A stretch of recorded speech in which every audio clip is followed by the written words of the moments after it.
Do you know what's holding you back? What's making you feel stuck, frustrated, and unhappy? It's not bad luck. It's not fate. It's something much simpler. It's indiscipline.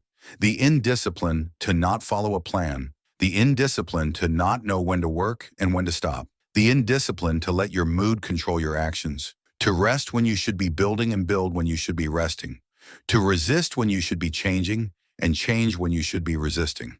It's not chaos that brings anxiety into your life. It's the lack of order you bring to it because you choose to be indisciplined. But here's the truth.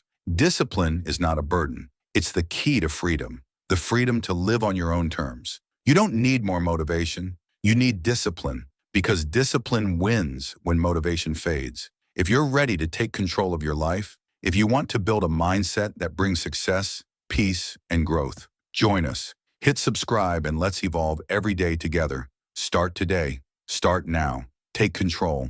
Own your life.